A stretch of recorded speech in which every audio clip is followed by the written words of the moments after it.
Welcome to Not Milk Never Milk. Subscribe if you're lactose intolerant. In this video, I will explain how to configure a Tally gateway server.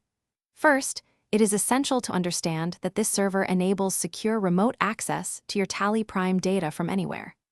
Before proceeding, please ensure Tally Prime is already installed and actively running on your host computer.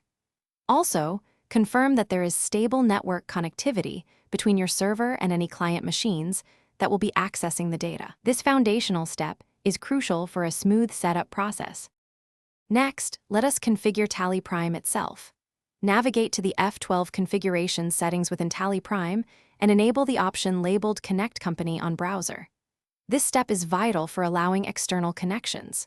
Additionally, make a note of the port number Tally Prime is currently utilizing. It is commonly set to 9000 by default. Finally, always ensure that the specific company you wish to access remotely is actively loaded and open in Tally Prime. Now, let us proceed with the Tally Gateway Server installation. Begin by downloading the Gateway Server application from the official source and run the installer. During the setup process, you will be prompted to specify the exact installation path of your Tally Prime software. This link is critical for the Gateway Server to locate your Tally data. Also, configure the Gateway Server to listen on a distinct port, perhaps 9009, to avoid conflicts with Tally Prime. For successful remote access, you must adjust your network settings.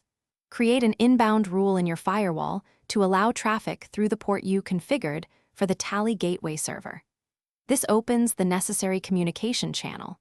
Verify that the Tally Gateway Server service is actively running in your system services. Finally, you can now access your Tally data remotely by entering the server's IP address followed by the Gateway Server's port number into your web browser. Thanks for watching. If this was helpful, leave a like and consider subscribing. See you next time.